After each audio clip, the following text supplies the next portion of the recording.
Hello ನಮಸ್ಕಾರ, very good morning. ನೀವು ನೋಡ್ತಾ ಇದ್ದೀರಾ ಪವರ್ ಕೆಫೆ. ನಾನು ಶರತ್ ಹುಣಸೂರು.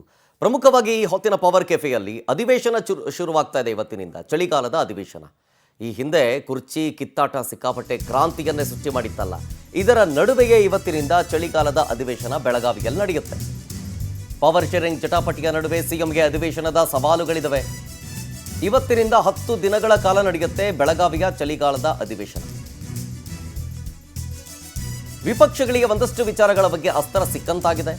ಅದರಲ್ಲಿ ಪ್ರಮುಖವಾದದ್ದು ನಾಯಕತ್ವ ಬಿಕ್ಕಟ್ಟು, ಆಮೇಲೆ ಅನುದಾನ ವಿಚಾರ ಸಂಬಂಧ, ರೈತರ ವಿಚಾರ ಸಂಬಂಧ ಅಸ್ತ್ರಗಳಿದ್ದಾವೆ ವಿಪಕ್ಷಗಳಿಗೆ. ಸೊ ಕಾಂಗ್ರೆಸ್ ಸರ್ಕಾರಕ್ಕೆ ಮುಜುಗರ ತರೋದಕ್ಕೆ ಬಿಜೆಪಿ ಮತ್ತು ಜೆಡಿಎಸ್ ಪ್ಲಾನ್ ಮಾಡ್ಕೊಂಡಿದೆ. ವಿಪಕ್ಷಗಳನ್ನ ಕಟ್ಟಿ ಹಾಕಬೇಕು ಅಂತ ಆಡಳಿತಾರೂಢ ಕಾಂಗ್ರೆಸ್ ಕೂಡ ರೆಡಿಯಾಗಿದೆ. ಕಲಾಪದಲ್ಲಿ ಒಗ್ಗಟ್ಟಿನ ಮಂತ್ರವನ್ನ ಪಠಿಸೋದಕ್ಕೆ ಕಾಂಗ್ರೆಸ್ ಸಜ್ಜಾಗಿದೆ. ಒಗ್ಗಟ್ಟು ಪ್ರದರ್ಶನ ಈಗ ಆಲ್ರೆಡಿ ಸಿಎಂ ಮತ್ತು ಡಿಸಿಎಂ ಇಂದ ಆಗಿದೆ.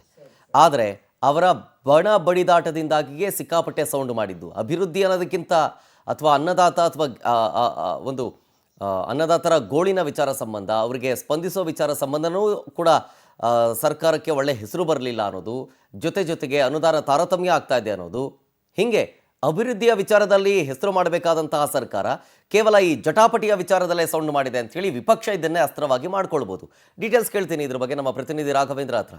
ರಾಘವೇಂದ್ರ, ಇವತ್ತಿನಿಂದ ಚಳಿಗಾಲದ ಅಧಿವೇಶನ ಬೆಳಗಾವಿಯಲ್ಲಿ. ಪ್ರಮುಖವಾಗಿ ಉತ್ತರ ಕರ್ನಾಟಕ ಭಾಗದ ಸಮಸ್ಯೆಯನ್ನು ಆಲಿಸಬೇಕಾಗತ್ತೆ. ಆದರೆ ಕಳೆದ ಬಾರಿಯ ಅಧಿವೇಶನವನ್ನು ಗಮನಿಸೋದಾದರೆ ಆಗಲೂ ಕೂಡ ಯಾವುದೇ ಚರ್ಚೆ ಆಗಲಿಲ್ಲ, ಬರೀ ಈ ಸದ್ದು ಗದ್ದಲದಲ್ಲೇ ಮುಗಿದೋಗಿತ್ತು. ಅಟ್ಲೀಸ್ಟ್ ಈ ಬಾರಿ ಆದರೂ ಉತ್ತರ ಕರ್ನಾಟಕದ ಬಗ್ಗೆ ಸಮಸ್ಯೆಯನ್ನು ಚರ್ಚೆ ಆಗುತ್ತಾ, ಕ್ಲೀನಾಗಿ ಅದಕ್ಕೆ ಪರಿಹಾರ ಸಿಗುತ್ತಾ ಅನ್ನುವಂಥ ಒಂದು ಆಸೆಗಂಡಿನಿಂದ ಉತ್ತರ ಕರ್ನಾಟಕ ಭಾಗದ ಜನ ನೋಡ್ತಾ ಇದ್ದಾರೆ. ಶರತ್, ಖಂಡಿತವಾಗೂ ಏನಂದರೆ ಸಾಕಷ್ಟು ಭರವಸೆಗಳನ್ನು ಉತ್ತರ ಕರ್ನಾಟಕ ಭಾಗದ ಜನರು ಇಟ್ಕೊಂಡಿರ್ತಕ್ಕಂಥದ್ದು. ಯಾಕಂದರೆ ಉತ್ತರ ಕರ್ನಾಟಕ ಭಾಗದ ಸಮಸ್ಯೆಗಳಿಗೆ ಪರಿಹಾರವನ್ನು ಕಂಡುಕೊಳ್ಳೋದಕ್ಕೇ ಬೆಳಗಾವಿಯಲ್ಲಿ ಅಧಿವೇಶನವನ್ನು ನಡೆಸ್ತಾ ಇರ್ತಕ್ಕಂಥದ್ದು. ಪ್ರತಿ ಬಾರಿಯೂ ಸಹ ಏನು ಉತ್ತರ ಕರ್ನಾಟಕದ ಬಗ್ಗೆ ಚರ್ಚೆ ಆಗುತ್ತೆ, ಇಲ್ಲಿನ ಅಭಿವೃದ್ಧಿ ಬಗ್ಗೆ ಚರ್ಚೆ ಆಗುತ್ತೆ ಅಂತ ಹೇಳ್ಬಿಟ್ಟು ಎಕ್ಸ್ಪೆಕ್ಟೇಷನನ್ನು ಜನರು ಇಟ್ಕೊಂಡಿರ್ತಾರೆ.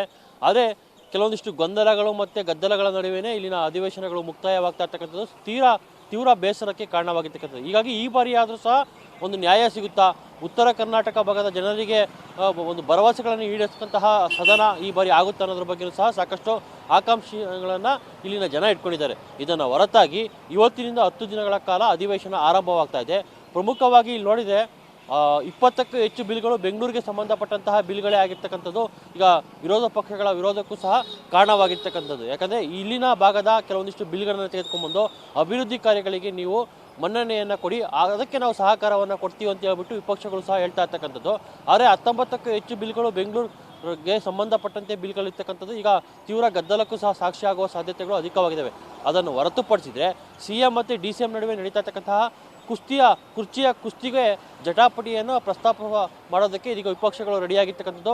ಮೊದಲ ದಿನವೇ ಅವಿಶ್ವಾಸ ನಿರ್ಣಯವನ್ನು ಮಂಡನೆ ಮಾಡೋದಕ್ಕೆ ವಿಪಕ್ಷಗಳು ತಯಾರಿಯನ್ನು ಮಾಡ್ಕೊಂಡಿದ್ದಾವೆ ಸಿಎಂ ಅವರ ವಿರುದ್ಧ.